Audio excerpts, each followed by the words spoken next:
மக்களே, செம்ம காமெடி ஒண்ணு திருச்செந்தூர்ல நடந்திருக்கு. திருச்செந்தூர் கோவில்ல முருகனை பார்க்க லைன்ல நிக்கணுமா? என் கூட வாங்க, நான் அழைச்சுட்டு போறேன். பக்கத்துல நின்னு முருகனை சேமிச்சுக்கோங்க அப்படின்னு சொல்லிட்டு, அறநிலையத்துறை அமைச்சர் ரமேஷ் அவங்க கிட்டயே பிளாக்ல கூட்டத்தோட கூட்டமா அப்படி உள்ள கூட்டிட்டு போயிட்டு தனியா காட்டுறதுக்காக ரூ. 4000 லஞ்சம் வாங்கியிருக்காங்க. திருச்செந்தூர் கோவில்ல இருக்கக்கூடிய ஒரு சில ஐயர்வாள்ஸ். அந்த லட்சணத்துல இருக்கு திருச்செந்தூர் கோவிலோட நிர்வாகம்.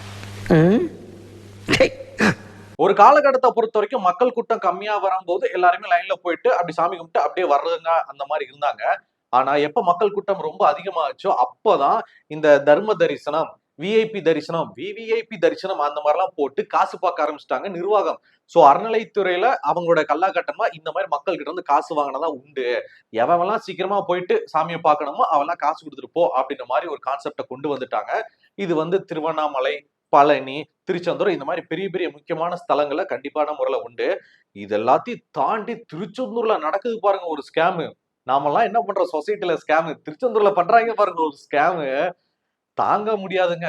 ஏன்னா திருச்செந்தூரை பொறுத்த வரைக்கும் முருகன் மேல நம்ம எல்லாருக்கும் அவ்வளவு பக்தி. முருகர் கடைசியில என் மக்கள் தான் வேணும்னு சொல்லிட்டு வந்தது நாம தான். என்னதான் வடக்குல சிவனை ஏத்துக்கிட்டாலும், பிள்ளையாரை ஏத்துக்கிட்டாலும் அவங்களோட இளைய பையனான முருகரை ஏத்துக்கல. நம்ம தமிழ்நாட்டு மக்கள் தான் ஏத்துக்கிட்டோம். அது ஒரு வரலாறு இருக்கட்டும். சோ முருகனுக்காக நம்ம எல்லாருமே போகும்போது அவ்வளவு கூட்டம் வருது பாத்தீங்களா? அங்க ஆரம்பிக்கிறாங்க ஸ்கேன். தர்ம தரிசனமா நில்லு, 2 நாளைக்கு நில்லு, இல்ல மண்டபத்துல போய் தங்கு அப்படின்ட்டாங்க. விஐபியா ஓகே ரூ. 1000 டிக்கெட், விவிஐபியா ரூ. 4000 டிக்கெட், இவ்வளவு கொடுத்து உள்ள போலாம் அப்படின்னு சொல்லிட்டு முருகனை வியாபார பொருளை மாத்திட்டாங்க திருச்செந்தூர்ல. இது எல்லாத்தையும் விட உச்சகட்ட கொடுமை என்ன தெரியுமா? எவ்வளவு காசு செலவானாலும் பரவாயில்ல, இந்தாங்க வச்சுக்கோங்க, கொஞ்சம் எப்படியாச்சும் என்னை உள்ள கூட்டு போங்களா அப்படின்னு சொல்லிட்டு மக்களாகிய நாம தான் இந்த லஞ்சம், இந்த இடல போயிட்டு நுழைகிறது அப்படின்ற கான்செப்டே அங்க இருக்கக்கூடிய ஐயர்மார்களுக்கு நாம தான் பணத்தை கொடுத்து திணிச்சு, இந்த மாதிரிலாம் உனக்கு பெனிஃபிட் இருக்கு, எங்களை கொஞ்சம் உள்ள கூட்டு போன்னு அவங்களுக்கு பணத்தாசையை காட்டி அவங்க வாயை அடைச்சதே நாம தான். அவங்க வாங்கி வாங்கி பழகிட்டாங்க. நீங்களும் கொடுத்து கொடுத்து பழகிட்டீங்க. இப்போ நீங்க குடுக்கற நிப்பாட்டினாலுமே அவங்களால வாங்குறத நிப்பாட்ட முடியாது. ஏன்னா அவங்க அப்படி வாங்கி அதுக்கு ஏத்த மாதிரி அவங்களுடைய ஆடம்பர வாழ்க்கை, அவங்களுடைய வீட்டு செலவு, சேவிங்ஸ் சொல்லிட்டு அதை நம்பி அவங்க வாழ்ந்து பழகிட்டாங்க. இப்ப திடுதிப்புன்னு நீங்க போயிட்டு அதெல்லாம் கொடுக்க முடியாது, நாங்க லைன்ல தான் வருவோம், நீங்க லஞ்சம் கேட்கறீங்க அப்படி சொன்னாங்கன்னா ருசி கண்ட பூனை எப்படி விடும்? சோ கடந்த சில வருடங்களாகவே திருச்செந்தூர்ல பாத்தீங்கன்னா அங்க இருக்கக்கூடிய கோவில் நிர்வாகம் முறையா செயல்படுறது இல்ல. மக்கள் கிட்ட இருந்து எப்படிலாம் காசு அடிக்கலாம் அப்படின்றதுலே ரொம்ப ரொம்ப குறியா இருந்திருக்கிறாங்க. சோ தர்ம தரிசனத்தை அவங்க கண்டுக்கவே காட்ட மாட்டாங்க. அது போக அந்த ரூ. 100 டிக்கெட், ரூ. 200 டிக்கெட், ரூ. 500 டிக்கெட், 1000, 4000 சொல்லிட்டு அந்த டிக்கெட்டை வித்து காசு சம்பாதிக்கணும் அப்படின்ற மட்டும் தான் குறியா இருக்கிறாங்க. அந்த மாதிரி மக்கள் கிட்ட இருந்து வாங்குற காசை கரெக்டா கவர்மெண்ட்ல அப்படி கணக்கு கட்டி ஐயா இவ்வளவு வந்துச்சு இந்தாங்கன்னு சொல்லிட்டு கொடுப்பாங்களான்னு கேட்டா சத்தியமா கொடுக்க மாட்டாங்க. ஏன்னா இவங்க என்னதான் கோவில்ல கடவுளுக்கு பூஜை பண்ணாலுமே அவங்க மனசாட்சின்னு ஒண்ணுக்கு பாத்தீங்களா, அதை கோயில் வாசல கழட்டி வச்சுட்டு செருப்போட செருப்பா கழட்டி வச்சு உள்ள போறாங்க. திருச்செந்தூரை பொறுத்த வரைக்கும் அவங்களுக்கு பணமழை கொட்டுற ஒரு இடம், காசு பாக்குற இடம். சோ அந்த ஐயர்மார்கள் ஒரு சில பேர் அங்க போனா நல்லா காசு பார்க்கலாம் அப்படின்ற மாதிரிதான் போறாங்க. சோ நல்லா காசு பார்த்து செல்வ செழிப்போட இருக்கிறாங்க. இதை விட டிஎம்கே ஆட்சியில திருச்செந்தூர்ல ஒரு கேவலமான சம்பவம் நடந்துச்சு. அதை நான் சொல்லவா?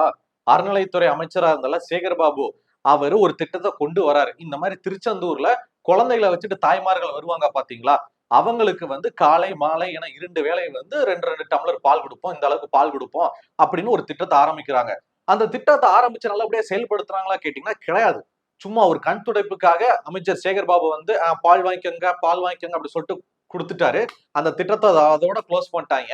மறுநாள் அந்த பால் குடுக்குற இடத்துல போய் பார்த்தா அதெல்லாம் போய் ஊத்தி முடிச்சிட்டோமா, அதெல்லாம் காலி ஆயிடுச்சு அப்படின்றாங்க. எப்ப? காலங்காத்துல 4:30க்கே மக்கள் கூட்டம் கூட்டமா பால் வாங்கிட்டு போயிட்டாங்களா, காலி ஆயிடுச்சா. காதுல இங்க பாருங்க, நான் ஏற்கனவே போட்டேன், அவனுங்க மறுபடியும் என் காதுல மட்டும் இல்ல உங்க காலையும் சேர்ந்து ஊத்தன்னு குத்த பார்த்திருக்கிறாங்க. இப்ப வரைக்கும் நிறைய மக்களுக்கு அதெல்லாம் தெரியவே தெரியாதுல்ல. உங்களுக்கு தெரியாதானே? பலா புதுசா இருக்கு பால் ஊத்துற திட்டமா அப்படின்னு சொல்லிட்டு உங்களுக்கு தெரியாத அளவுக்கு மறைச்சிட்டாங்க. கொண்டு வர மாதிரி கொண்டு அப்படியே ஆஃப் பண்ணிட்டாங்க. சோ அந்த மாதிரி இலவச பால் கொடுக்கிற திட்டத்துல இருந்து பல லட்சக்கணக்கான கோடிக்கணக்கான ரூபாயை அடிச்சிருக்காங்கன்னு சொல்லிட்டு ஒரு தரவு சொல்லுது. அதாவது ஒரு மனுஷன் இன்னொரு மனுஷனை ஏமாத்தலாம், ஆனா திருச்செந்தூர் கோவில்ல இருக்கிற முருகனையே ஏமாத்த நினைச்சாங்க பாத்தீங்களா அந்த சேகர் பாபு அறநிலைத்துறையில இருக்கிற டீமும் கோவில் நிர்வாகமும். அதை மட்டும் தான் என்னால தாங்கிக்க முடியாது. என்னால மட்டும் எங்க முருகராலே தாங்க முடியாதுங்க. சோ இந்த மாதிரி தாய்மார்களுக்கு பால் கொடுக்குறோம் இலவசம் அப்படின்னு சொல்லிட்டு ஒரு நாள் மட்டும் கண் துடைப்புக்காக அந்த திட்டத்தை காட்டிட்டு மிச்ச நாள் அதை க்ளோஸ் பண்ணிட்டு அந்த பால் கொடுத்துட்டோம் அப்படின்ற மாதிரி கணக்கு காட்டி அந்த காசை ஆட்டையை போடுறாங்கல்ல. நியாயமா அது முருகர் சும்மா விடுவாரா? இந்த மாதிரி ஏகப்பட்ட ஃப்ராடு வேலைகள் திருச்செந்தூர்ல நடந்துகிட்டு இருக்கு. நாமெல்லாம் நினைக்கிறோம் போயிட்டு சாமியுமே கும்பிட்டு நல்லபடியா நமக்கு வந்து நிறைய விஷயம் கிடைக்கும் அப்படின்னு சொல்லிட்டு, நமக்கு கிடைக்குதோ இல்லையா நம்ம மூலயமா அவங்க நல்லா சம்பாதிக்கிறானுங்க. இதுக்கெல்லாம் காரணம் யாருன்னு நினைக்கிறீங்க? நம்ம தான். உங்க குடும்பத்துல பிறந்த ஒருத்தரை நான் சொல்றேன், தயவு செய்து கோச்சிக்காதீங்க. தைப்பூசம் வந்துட்டா திருச்செந்தூர் கண்டிப்பா போயே ஆகணும், வடபள்ளி முருகன் கோயில் போயே ஆகணும், பழனிக்கு போயே ஆகணும், இல்லாட்டி சாமி குத்தம் வந்துருன்னு சொல்லிட்டு எந்த சாமியும் சொன்னதில்லை. சரிங்களா? அதே மாதிரி இந்த நல்ல நாள் பொழுது அதுமா திருவண்ணாமலை கண்டிப்பா கூட்டத்தோட கூட்டமா வாங்கன்னு சொல்லிட்டு எந்த சிவனடியாரும் சொல்லல. நாமளாதான் கூட்டத்தோட கூட்டமா போயிட்டு அங்க ஏகப்பட்ட பஞ்சாயத்தை பண்ணிக்கிட்டு ஏகப்பட்ட பிரச்சனைகள் பண்ணிக்கிட்டு இருக்கோம். ஏன் உங்க வீட்லயும் பூஜை ரூம் இருக்குல்ல, பக்கத்துல கோயில் குளம் இருக்குல்ல, உங்க வீட்டு பூஜை அறைக்கு முன்னாடி உட்காந்து ஒரு தைப்பூச நாள் அன்னைக்கு முருகர் படத்தை வச்சு, முருகா எனக்கு வாழ்க்கையில அடுத்தடுத்த நல்ல விஷயங்கள் நடக்கணும், நான் நிறைய முயற்சி பண்றேன், அதுக்கான சக்தியையும் புக்தியையும் குடு முருகா அப்படின்னு சொல்லிட்டு நீங்க இங்கிருந்தே கேட்கலாமே. ஏன் அவரோட அட்ரஸ் தேடி போயிட்டு அங்க போய் கேட்டதான் முருகன் கொடுப்பாரா? கொஞ்சம் யோசிச்சு பாருங்களேன். ஏன்னா மக்களாகிய நாம கம்பல்சரி இதெல்லாம் டேட்டாஸ் பண்ணி ஆகணும்னு சொல்லிட்டு நீங்களாவே கூட்டம் கூட்டமா கிளம்பி போயிட்டு நீங்களாவே அவங்களுக்கு காசை கொடுத்து நீங்களாவே அவங்க திட்டத்துல மாட்டிக்கிட்டு நீங்களாவே என்ன உள்ள விட மாட்டேங்கிறாங்க, விஐபி உள்ள விடுறாங்க அப்படி சொல்லிட்டு மல்லு கட்டிக்கிட்டு முண்டி அடிச்சுட்டு வர்றீங்க. சோ இந்த மாதிரி திருச்செந்தூர் கோயிலை சுத்தி ஏகப்பட்ட நிர்வாக குளறுபடிகள், காசு அட்டையை போட்டாங்க, பஞ்சாயத்து வந்துகிட்டே இருக்கும் போது அந்த கேப்லயே ஆட்சி மாறிடுச்சு. டிஎம்கே கவுந்து டிவிகே மேல வந்துட்டாங்க. சோ டிவிகே சார்பில் அறநிலையத்துறைக்கு வந்து ரமேஷ் அப்படின்ற ஒரு நபரை தான் அமைச்சரா தேர்ந்தெடுத்தாங்க. சோ அப்படி இருக்கும்போது அவருக்கு அதுக்கும் வந்து விழுகுது. இந்த மாதிரி திருச்செந்தூர்ல ஏகப்பட்ட குளறுபடிகள் போயிட்டு இருக்கு, நிறைய பண்ணிட்டு இருக்காங்க, காசு ஆட்டையை போறாங்கன்னு சொல்லிட்டு. சோ ரமேஷ் அவர்கள் என்ன பண்ணிருக்காங்கன்னா, சரி போயிட்டு ஒரு எட்டு பார்த்து மப்டியில போயிட்டு விசாரிப்பா அப்படின்னு சொல்லிட்டு அவங்களுடைய அந்த படைபலம் அதெல்லாம் இல்லாம அவங்களுடைய அந்த டிவிகேன்னு அமைச்சர்களுக்கு காஸ்டியூம் போடுவாங்கல்ல, அந்த மாதிரிலாம் இல்லாம நார்மலா டிஷர்ட் போட்டு மக்களோட மக்களா கலந்துருக்காங்க.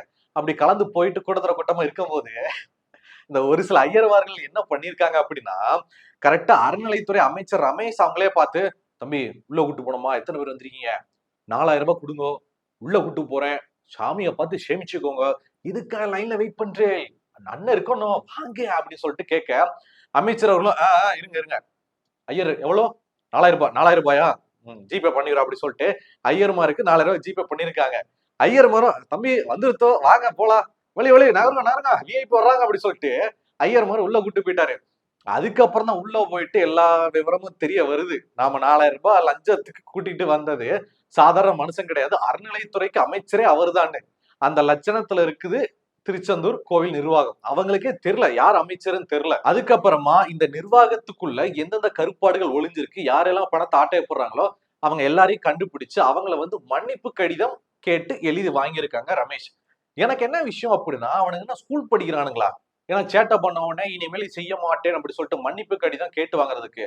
ஏங்க அவங்க கோயில்ல முருகன் பெயரை சொல்லி கொள்ளையடிக்கிறாங்க, பால் திட்டத்தை கொண்டு வந்து அதுல கொள்ளையடிச்சிருக்காங்க. மக்கள் கூட்டம் கூட்டமா முருகனை பார்க்க வரும்போது அந்த ஏழ்மையை பயன்படுத்தி அவங்களோட பக்தியை பயன்படுத்தி அவங்ககிட்ட காசு ஆட்டைய போடுறாங்க, ஒரு மாதிரியா தரைக்குறைவா பேசுறாங்க. இவங்கெல்லாம் பணம் தின்னி பயலுக, இவங்கள கோயிலுக்குள்ள விடுறதே தப்பு, இவங்கெல்லாம் அடிச்சு பத்தி விடணும். அவங்க கிட்ட போயிட்டு லெட்டர் எழுதி விடுங்க, மன்னிப்பு கடிதம் எழுதி கொடுங்க சொல்லிட்டு கேட்டு வாங்குறீங்க. அவனுங்க மன்னிப்பு கடிதம் அப்படியே எழுதி கொடுத்துட்டாப்புல திருந்தி கிழிச்சிடா போறாங்க. ஒரு இதுவுமே கிடையாது. அப்புறம் மன்னிப்பு கடிதம் கேட்டு வாங்கி என்ன பிரயோஜனம்? என்ன பண்ணணும்? அவங்க வேலையை விட்டு தூக்கணும், இந்த இடத்த விட்டு காலி பண்ணுன்னு சொல்லிட்டு அந்த இடத்துக்கு வேற ஒரு நல்ல ஒரு ஆபீசர் அப்பாயின்மெண்ட் பண்ணணும். எந்த காலத்திலேயே மன்னிப்பு கடிதம் கேட்டு வாங்கிட்டு இருக்கீங்க அப்படி சொல்லிட்டு மக்கள் கொந்தளிக்கிறாங்க. அதே திருச்செந்தூர் கோவில்ல இப்ப ரீசெண்டா என்ன நடந்துச்சு பாத்தீங்கன்னா, மக்கள் 100 ரூபாய் டோக்கன் கொடுத்து உள்ள போவாங்கல்ல, அந்த மொத்த டோக்கன் காசுல 25 லட்சம் ரூபாயை ஒரு பொண்ணு அப்படியே பேக்குள்ள எடுத்து எடுத்து வச்சு ஆட்டையை போட்டுக்கிட்டு இருக்கா. அந்த காட்சி தான் நீங்க பாத்துக்கிட்டு இருக்கீங்க. அந்த பொண்ணுக்கு நல்லாவே தெரியுது, நம்ம ஒரு ஆபீஸ்ல இருக்கோம், முருகன் கோவில்ல இருக்கோம், ஒரு கோவில் சொத்து இது அறநிலைக்கு துறைக்கு சேர வேண்டியன்னு சொல்லிட்டு எல்லாமே இருந்தாலுமே பணம் படுத்துற பாடு, இந்த பணத்தை ஆட்டையை போட்டு போனா என்னெல்லாம் பண்ணலாம் அப்படி சொல்லிட்டு அந்த கிரிமினல் புத்தி. சோ மக்களோட பணத்தை, கோயிலோட பணத்தை 25 லட்சம் ரூபாய் ஆட்டையை போடுற அளவுக்கு அங்க ஒரு நிர்வாக குளறுபடி இருக்கு. அந்த அளவுக்கு கேடுகட்டத்தனமா இருக்கிறாங்கன்றதை நீங்க ஃபர்ஸ்ட் புரிஞ்சுக்கோங்க. உங்களுக்கே நல்லா தெரியும், ஒரு காலத்தை பொறுத்த வரைக்கும் இந்த திருவண்ணாமலை திருச்செந்தூர் அப்படின்னா நம்ம தாத்தா பாட்டி அப்பா அம்மா அவங்க தான் பௌர்ணமி காலத்துல ஒரு நல்ல நாள் போதுமா அங்க வந்து கிரிவலம் போறது, இங்க வந்து கடலை குளிச்சு முருகனை பாக்குறது அந்த மாதிரி போவாங்க. நாமெல்லாம் பெருசா கோயிலுக்கு போக மாட்டோம், அந்த ஜென்ரேஷன் கோயிலுக்கே போகவே மாட்டாங்க. ஆனா தடி எடுத்தவங்களாம் தண்டல்காரன் அப்படின்ற மாதிரி திடீர் பணக்காரங்க மாதிரி இப்ப திடீர் பக்தி மன தமிழ்நாட்டுல எல்லாருமே உருவெடுத்துட்டாங்க. ஒரு காலத்தை பொறுத்த வரைக்கும் திருவண்ணாமலையில கிரிவலம் அப்படின்னா ஓரளவுக்கு மக்கள் கூட்டம் இருக்கும். ஆனா இப்போ கால் எடுத்து வைக்க முடியாத அளவுக்கு முது முது முதுன்னு அவ்வளவு கூட்டம். அது சின்ன ஜெருசுங்க 2 நடுசுங்க எல்லாத்தையும் கூட்டிட்டு போறாங்க. நிறைய இளைஞர்களுக்கு எல்லாம் அண்ணாமலையார் பக்தி வந்துருச்சு, எல்லா கிரிவலத்துல சுத்துறாங்க. சரி அங்க மட்டும்தான் அப்படின்னு பார்த்தா இந்த பக்கம் திருச்செந்தூர் திருச்செந்தூர்ல கூட்டம் முதுன்னு அலைப்பாயுதுங்க. அதுக்கு முன்னாடி அந்த கூட்டம்லாம் கிடையாது. நீங்க எதனா ஒரு விசேஷ நாள் பார்த்துக்கோங்களேன். அவ்வளவு கூட்டம். முருகன பாத்துறணும், எப்படியாச்சும் பாத்துறணும், என்ன ஆனாலும் சரி அப்படின்னு சொல்லிட்டு முட்டி மோதிக்கிட்டு இருக்காங்க நம்ம தமிழ்நாட்டு மக்கள். சோ இந்த மாதிரி திடீர் கூட்டமா எல்லாரும் கிளம்பி போறாங்கல்ல, அவங்க எல்லாருக்குமே திடீர் பக்தி வந்துருச்சா? இல்ல வாழ்க்கை மீதான விரக்தி, பயம் வந்துருச்சா? அத போக்குறதுக்கு கடல் கிட்ட போறாங்களா அப்படின்னு தெரியல. ஏதோ ஒரு விஷயம் கடலை நோக்கி போறாங்க. நல்ல விஷயம் தான். நான் இல்லைன்னு சொல்லல. ஆனா அட் அ டைம்ல தமிழ்நாட்டுல ஒரு விசேஷ நாள் வரும்போது ஒட்டுமொத்த மக்களும் முதுன்னு அங்க போறதுனால அங்கதான் ஏகப்பட்ட நிர்வாக குளறுபடிகள், ஏகப்பட்ட சிக்கல்கள், ஏகப்பட்ட பஞ்சாயத்துகள் வந்துகிட்டு இருக்கு. இந்த திருவண்ணாமலையும் குறிப்பா திருச்செந்தூர்லயும். இந்த செய்தியில நான் எதனா தப்பா பேசியிருந்தா மன்னிச்சுக்கோங்க. என்னோட நோக்கம் நீங்க கோயிலுக்கு போகாதீங்க அப்படின்ற மாதிரி உங்களோட பக்திக்கு தடை போறது என்னோட நோக்கம் இல்ல. உங்களுடைய அதீத பக்தி, திடீர் பக்தியால நீங்க போயிட்டு முதுன்னு போறீங்க பாத்தீங்களா? உங்களாலதான் அங்க எல்லா சம்பவம் நடக்குது, எல்லா பிரச்சனையும் நடக்குது.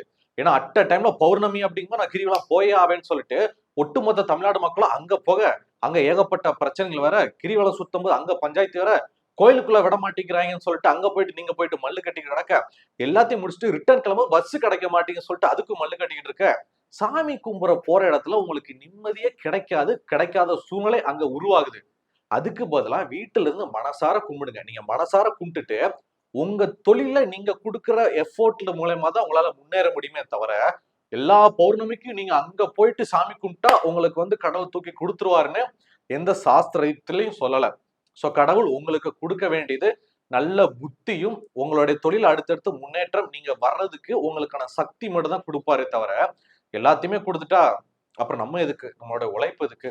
சோ இததான் இந்த செய்தியில நான் சொல்ல நினைச்சேன். சோ இந்த மாதிரி அமைச்சர்கிட்டே காசு ஆட்டைய போட்ட ஒரு சில ஐயர்வாளுக்கு மன்னிப்பு கடிதம் எழுதி வாங்கின சம்பவம் மக்கள் மத்தியில பெரிய பரபரப்பையும் சிரிப்பையும் ஏற்படுத்தியிருக்கு. சோ இந்த மாதிரி நிறைய சம்பவங்கள், நிறைய விளையாட்டு செய்திகள் மாதிரி தமிழ்நாட்டுல போயிட்டு இருக்கு. இந்த செய்தியை பத்தின உங்களுடைய கருத்துக்கள் என்ன? நீங்க திருச்செந்தூர் கோயில்ல போயிட்டு இந்த மாதிரி பாதிக்கப்பட்டிருக்கீங்களா? உங்ககிட்ட யாரா காசு கேட்டிருக்காங்க அப்படின்ற உங்களுடைய கருத்துக்களை பாலாவகையன் கூட சேர்ந்து கீழே கமெண்ட்ல தெரியப்படுத்துங்க.